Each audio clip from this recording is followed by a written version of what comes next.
What's up, guys? Team Survival here. I appreciate the patience waiting for this deck profile. I know that I promised a 60 card variant, but I came up with something even better.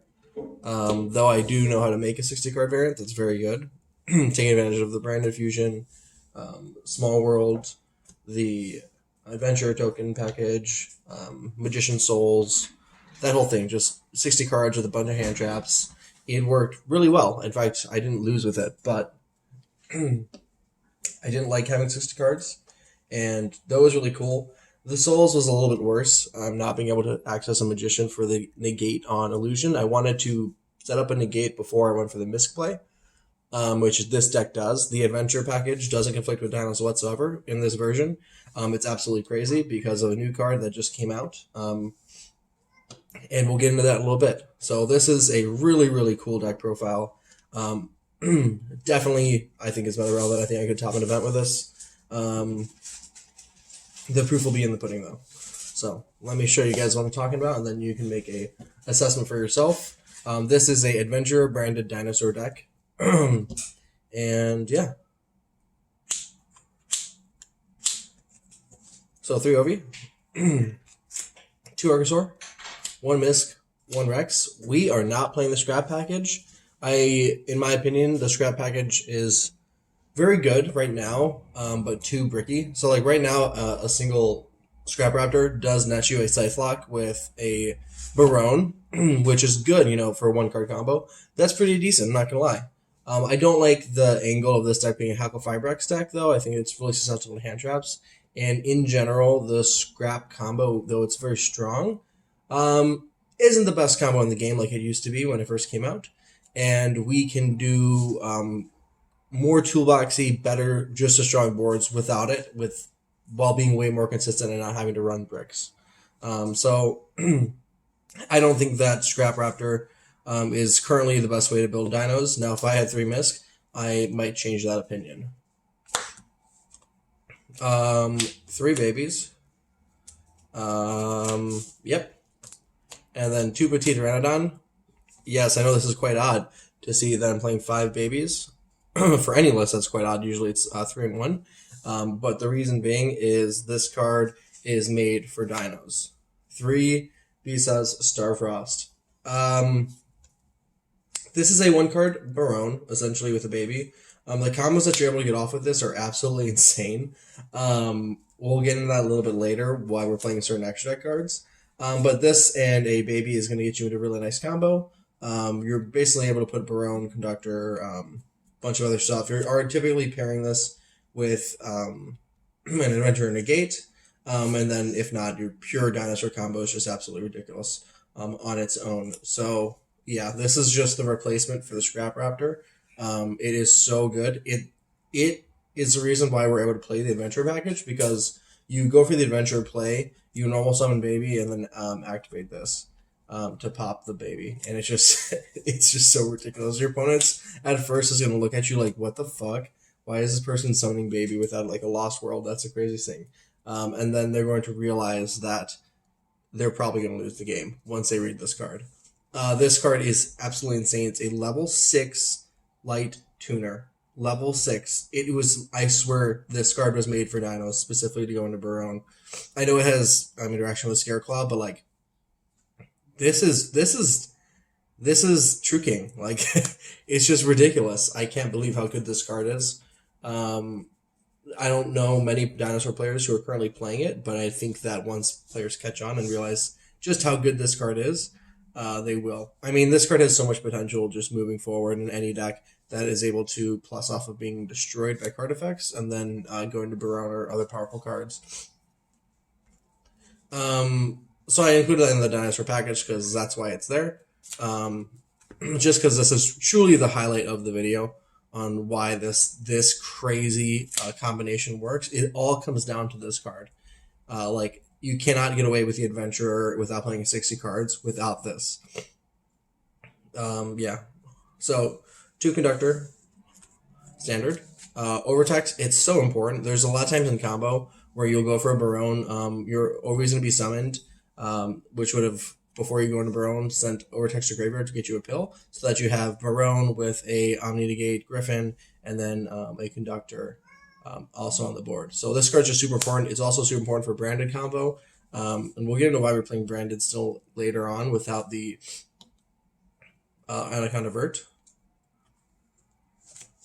3 dig, 3 Lost World. I don't, like, honestly, this could be one with a Terraforming and a Mystic Mine, but everyone's going to be prepping for Mystic Mine now, so maybe not. But yeah, this doesn't have to be 3. In fact, like, Lost World's really good, but I don't know if you need 3 in this version, honestly.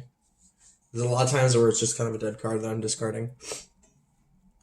Obviously, there's also hands where that plus Misk, that in Overraptor just search the Misk, and then I'm able to target the Misk in graveyard, and then Lost World protects token in order to get combo going. That sometimes comes up a lot, because then you're going to summon Baby, then you're going to banish Misk from graveyard, summon Animal Dark Star, pop Baby, and get Pill, and then you're going to go off from there. So, like, obviously, Lost World is still a really good card, and I'm not saying I'm not going to play 3, but I could see not playing 3. 2 double evolution pill. 3 pot of prosperity. It's just so good in this version. I know, like, if I'm not going to go for the branded line, then I'm just going to go ahead and banish 4 of those, and then 2 toolbox cards, or like, like a secure guard on a track black or something, which is really, really nice. So it's super, super usable in this version of the deck, and is quite strong. Really nice. Nice consistency card. I'm showing the 41st card right now. This is the 41st card in the deck out of 40. Look, it's this glove. It's just nice. It just feels like it's the correct. There's been a lot of hands where I've optimized my hand because of this. If they're gonna stop it, then it's not cost. So it just feels like a good card to play at 1, and it just helps bridge that gap, and you don't need multiple of it. You just kind of need the 1 on top of all your other consistency cards. It just feels like another Fossil Dig. It does well. So I'm playing this as a 1 of, just for consistency, and I've been liking it a lot. You could totally cut that card if you guys wanted to. And then 3 Branded Fusion and 1 Fallen Valdez. I want a plan B. I want a card that I can still play nicely alongside Rite of Armistier. So, yeah.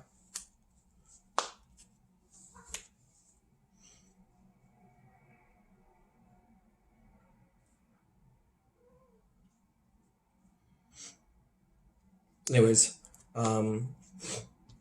this is still just so great for out-racing your opponent. It's always a good plan B. If you get stopped, you slap this down, you still get into a combo. And you have 2 options. One to go for when you have a really nice hand, you're able to make Mirror Jade, Conductor, and something else.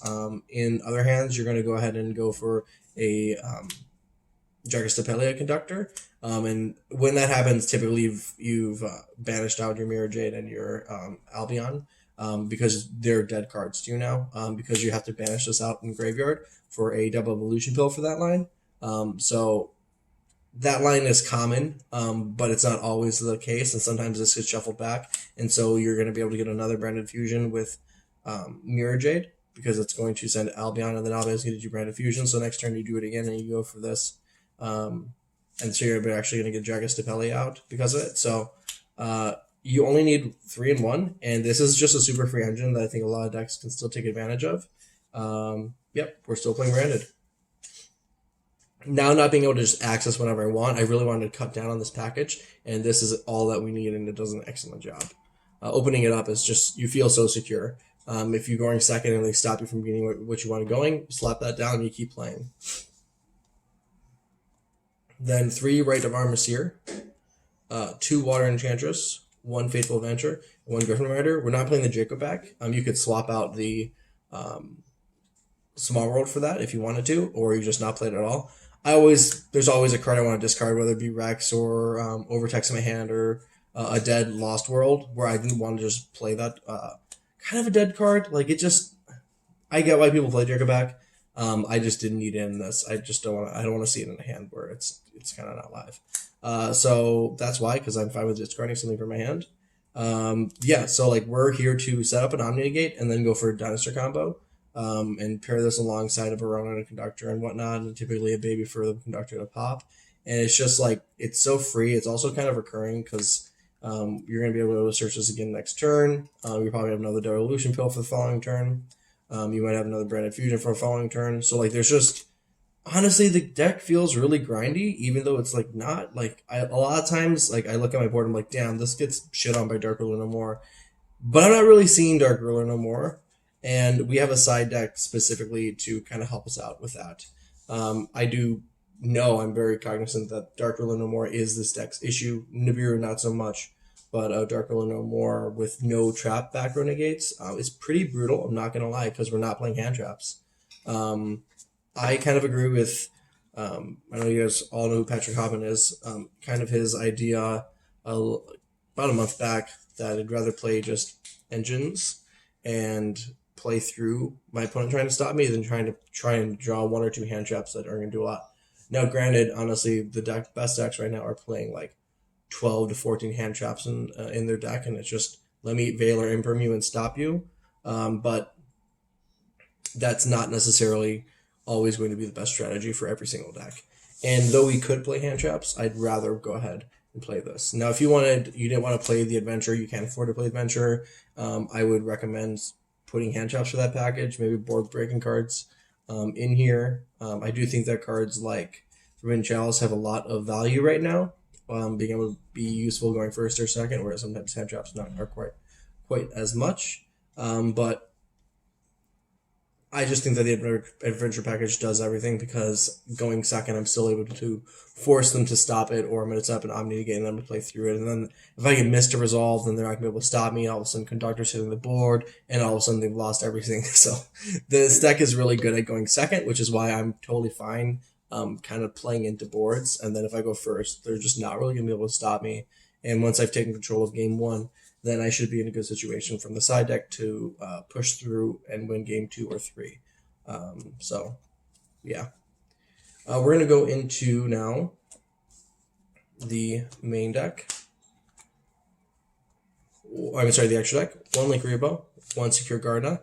I don't really love playing this card, but I do find it is a little bit necessary for this version. Sometimes I need to get that Link Rebo in the graveyard. One really nice thing about Vista Starfrost is it does get a dinosaur in the graveyard in the main combo line, which is really, really nice. But sometimes I do need to just get the Link around the graveyard, so I'll go Secure Garden and I'll put just that up underneath it. So these two are nice. Attract Black. This card, in theory, is kind of nuts. It's really, I can't really, we don't really play any great Link 2s. I'm not interested in Scythe Locking. I also think people are going to be prepping for it. I'm really not interested in going Gamma in the main anymore, just because we're doing that with the Adventure Package just a little bit better. So I just don't have a reason to go Lambda. Track Black is pretty nuts in theory, though I took Dark Ruler No More out of my side deck, which we're going to do a little bit later. The idea was, okay, Dark Ruler No More, Track Black, Conductor, draw like 4 cards, 3-4 cards, and just kind of win with card advantage. It can come up, but most of the time, honestly, in the situations that I've resolved Conductor, they have like 3 or 4 set, and I'm just swinging in for a game. But I do think that this card is a really good card, because it just means win. Like, you're drawing cards, and it can help get you out of a really tough situation, and almost like luck out. I think this is a good card for dinosaurs, and I'm willing to play it. 1 Appaloosa. There's some times where I'd rather go for like an Appaloosa Overtax Conductor. The end boards can get a little bit weird sometimes with like Stranded Rex and whatnot, just because we don't have like that all generic Link 2 to go into. There are ideas that I've floated around thinking about going a Hack of Firebrax with this, and then something on another tuner, and like going for a different combo line. But then it gets convoluted and it becomes something completely different. And this is more like simple. I'm going to do what I want to do every single game, every single first turn. I'm going to put something out there that is relevant and is going to interact with my opponent and outgrind them. So I didn't want to go down that line, because this is just crazy consistent and so good at what it does. That's it for the links. We're only playing 4 links. I know, it's so weird. Up next is an Omega. And then I'm going to show what something is supposed to be, because I'm waiting on a card, but I just couldn't wait any longer to make this video for you guys. And it's not super mandatory to play the card, but it's what I want it to be. So Omega, this is just super good. In like certain combo lines, you're going to choose to put Mist back in the graveyard, and this just helps kind of outground your opponent. I'm able to make it because of this is Starfrost and a baby, so it's really, really nice. And so of all the 8s, I think that this is the best one. This is going to be proxying for a different card, which I can go over later, but you guys can also play Draco Berserker of the 10E. It's a really powerful card. It's very generic, and I just thought I'd shout it out because it's being a placeholder until my Psychic Psychic End Punisher. What? Oh my god, why can't I think of the card? Psychic End Punisher comes in the mail. So Trishula, we can make this with this. It's pretty funny. This plus Blake plus Archosaur is a Trishula. Baronne, this plus Overraptor or Rex is Baronne. So really, really nice. This comes out so often. It's also really cool. During a standby phase, you can get rid of this and then bring back like a baby or something in graveyard. You can't summon back a Overtext or a Conductor with it if they were summoned a pill because they weren't properly summoned, which does kind of suck because this can summon back a Overtext if it was, but that's never going to happen.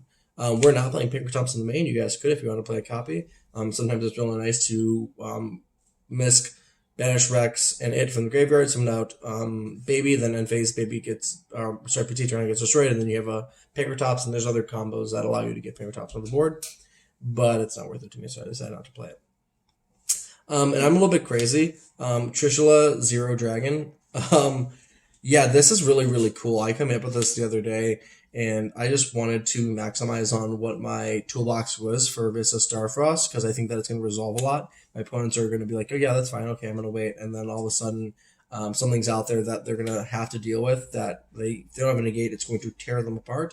Then if they do deal with this card, they're in for a world of hurt, because the outcomes is Trishula, who's going to be bumped up to 33, all their attacks are halved, and all their effects are negated. It's a blanket negate. It's absolutely nuts. So this is really cool for breaking boards. People fall into it all the time, and typically they're under a misc protection, so they just opt to do nothing, and then they really, really pay for it. This is really cool. I'm very, very pleased with this combination. So you want to play the two because they really go together, and it's Dinos. That's so classic to be playing Trishula and Dinos. On top of having this as the level 11, Draco Berserker is supposed to be Psychic and Punisher, who's also level 11. And the reason behind playing that card is, one, it's actually freaking insane. What that card says is if your opponent has more, your life points are less than your opponent, he's basically unaffected by the card effects. I can pay 1,000 life points to then banish one monster I control and any card they control.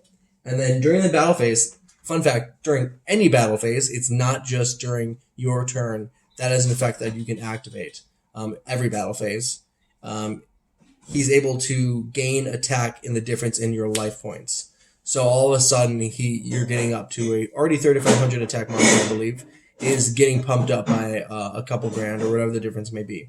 So you can understand that against Sword Soul or Branded, who like to burn you a lot, or whatever it might be, because decks burn. Today's game, it just helps them chip away, and people like to play those decks because it helps them in time and whatnot, and I get that. And it just helps soften you up so that you're able to swing for game. But Psychic and Punisher is super punishing for that. That card is an absolute beast. I can't wait for it to come in. In theory, it's just an absolute game breaker. You put that out there, all of a sudden that and Conductor, you're pushing for game because that card's going to get way too beefy. I just think that card's insane. And so I ordered it. It's going to be in a couple days, and I'm going to be taking out Draco Berserker for it. So we have two ridiculous cards that they're not the most consistent to summon, but they're kind of like big payoff. Big risk, big reward. No one's going to see those two coming. I know that other decks, even Sword Soul, can play Psychic and Punisher as well as Punk, but this deck is also able to access that. And also that card is super undervalued. I think it's at $20 right now. That is, in my opinion, mark my words. In 3 months, come back and check out this video and be like, wow, he said this. That card is going to be the best aging card in the entire set. 100%, it's going to be the best aging card. Reason being is it's not going to get hit. It's not part of an engine. It's not part of a deck that has to get checked. It's just a singular solo really good card that is a walking towers for certain decks that's super hard to remove and is unbelievably powerful. And I would advise anyone to pick up that card now for $20 before it's a $50 to $80 card.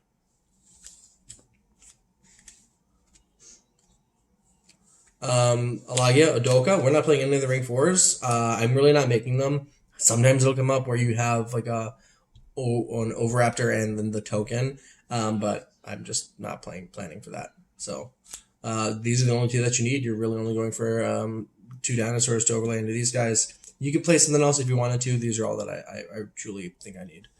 And then because I'm using most of my space for synchro cards, 1 Lubellion, 1 Dragostopelia, these two go hand in hand, and then obviously the Mirror Jade and the Albion. These are just for multiple different lines. Normal combo, Lubellion, send Overtex, send Fallen of Albaz, and then Lubellion, discard a card. You're probably going to shuffle back this, and if you discard a Dino with the Overtex, then you're going to need Dragostopelia, and then summon a Conductor. Though, if you don't need to, though, then you're going to go ahead and shuffle back Lubellion and Fallen of Albaz, and then as long as you have something else to banish besides Fallen of Albaz, then you're good to go with your pill. So yeah, you do make Mirror Jade. I just find myself going for Dragostopelia a little bit more because typically if I'm leading with Dragostopelia, then I've kind of been stopped a little bit, but it totally does happen. So you gotta play those. That's all you really need. I do think that the new fire dragon, for what it's called, that allows you to attack twice is really good, and I'm contemplating playing it because I think that this deck could really utilize it with Conductor just swinging in for game. So that is it for the extra deck. I hope it all made sense to you guys. I put a lot of thought into it. I think that it can do a lot of pretty crazy things, and just having access to Baronne is so nice. Again, putting out that ridiculous omni negate, that's a power card. Now for the side, I didn't want to just lose to Dark Ruler no more, so I'm playing 6 going for Straps, 3 D Shifter, D Barrier, and 3 Solemn Judgment. I used to play Solemn Judgment when Scrap Combo first came out because it also lost to a Dark Ruler no more, though it was able to get a Dweller detach, so that Grave was at least turned off. This just kind of like solidifies the win. So if you're playing 6 of these and you side them in, statistically speaking, you should be seeing at least one of them. It's not likely to see both of them, but with 6 cards and 6 coming out in a 41 card deck, your likelihood of seeing one of these and being able to still stop your opponent if they Dark Ruler no more you is pretty high. Though I'd rather play Judgment. I'd rather draw Judgment than Barrier. Barrier just feels like such a strong card, specifically against a lot of the top decks. Which is why I opted to play it with a Solemn Judgment. Anti-spells or something else that's really stunny could be paired nicely with Judgment, obviously because they have to set the Dark Ruler no more, and by then it's already too late. But yeah. Then the best side deck card, in my opinion, in the game is 3 Evenly Matched. If you look at the top decks, it absolutely destroys Flunders. It absolutely destroys Sky Striker. It absolutely destroys Sword Soul boards as long as you can get one of their negates off. It absolutely destroys Branded because they're really left in a losing scenario after that. So I just feel like this card's absolutely nuts. I don't know why people don't like it. I think that the problem with this card is not every deck can capitalize it as well as Dinosaurs can. And I think that you need to be a deck that can capitalize on just the sheer power of Evenly Matched. But yeah, Dinosaurs definitely can. So I think this is the best side deck card in the game right now. And then I'm not playing Dark Ruler no more because Sky Striker is so prevalent now because it has such a great matchup against all the top decks, and it just can go first or second. It doesn't really care what happens, and it has tempo control, being able to play Mystic Mind better than any other deck on top of Lightning Storms and just so many other things. I really had to change my side up. So I got rid of Dark Ruler no more, and I'm playing 3 Lightning Storm. Evenly Matched Lightning Storm are just insane against Sky Striker. I don't know why I'm having such a hard time with them. I'm even leaving the token out from Lost World so that they have a monster on the field. But they just, I don't know what it is. They just have so much Afterburner, just pop, pop, pop. negate, then they're able to activate it again. Then they're able to recycle it. I got afterburned 3 times in one turn. I negated 2 of them, and then finally the turn I'm like, wow, okay, what am I supposed to do here? But anyways, I just want to be able to kind of play bad.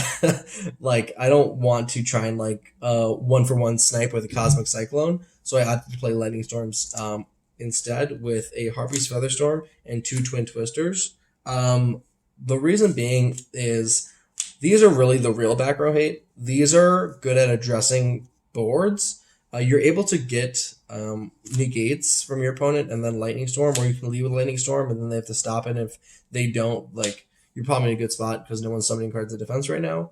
And even then, it's still just a really powerful card because no one wants to. Once they know you're playing dinosaurs, no one wants to put cards in defense position because of conductor. So, yeah, this card is best utilized in this deck, in my opinion. I just think that these 6 going in kind of cover my bases for going second. What's really nice is if I don't want to play the adventure package, 1, 2, 3, 4, 5, 6, 7. So this becomes the side or like something along these lines. So it's a really, really easy side out. I still like to leave the branded fusion in because it's just so free. And then if I get stopped, I slap that down and then potentially just outgrind my opponent because of that engine. Mirror Jade's just a motherfucker of a card. So ridiculous. Not targeting banishment. So it's really easy to side in and out. Like same thing here. This is 6 cards. So like I can make an easy call if I don't need to stop like a hand trap and I don't really fear Nibiru, then I'm going to go remove these for this. Or I can easily pull specific cards like Small World. I typically don't take out Prosperities, but potentially like 1 Petite, and just kind of mix it around. Maybe give her the branded version. If I really want to leave these, I want to go for pure Dino combo. So it's just super easy to side in this deck, which I really, really like. And that is it for the deck profile. I promised that I would come up with a branded dinosaur deck for you guys, and I was originally going to go for Dynamorphia, but I didn't want to play that, to be honest with you. I think that the deck is good, but it's not good enough.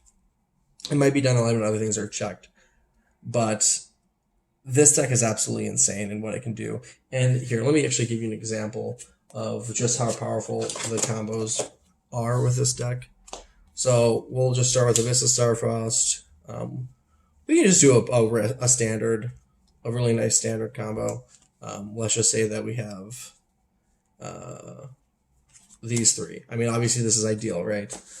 So we go for an Ovi, go ahead and snag up the Misk, discard the Misk, banish it for an Archosaur, popping Baby, getting a double evolution pill, and then Baby effect, summon another Baby, Ovi, destroy Baby, summon Baby, Baby effect, summon a Rex, Visa Starfrost, pop Baby to summon, Baby effect. There's a lot of options you can go for. I'm just going to put another Baby out here. And then here's something that's really cool. So if you're going second, you now have the ability, because you were protected under Mist, so they're most likely not stopping Starfrost. They're just going to let you keep going and try and wait. And if they do stop it, then good. Like, you're still going. So you can go for these for Psychic and Punisher or for your Trishula play, which is really, really nice for your Trishula Zero Dragon, the Ice Barrier. If you're going first and like that's just not necessary, then you're going to go ahead and get rid of this. Make Linkuriboh. You're going to go ahead and turn these into a Baronne de Fleur. You're going to go ahead and double Evolution Pill. Now you have a non-dino engrave. If you, for whatever reason, didn't have this, you would go ahead and turn Linkuriboh into Secure Gardener so that you're able to get a non-dino engrave. But Visa Starfrost just really helps with double Evolution Pill. And obviously making Baronne, which is just as powerful as any Scrap Raptor combo. Banish those 2. All of a sudden now we have got a Conductor out here. We're going to give the Giant Rex effect to special summon it. And now we're able to pair our Omni Negate with another Omni Negate if we want it. I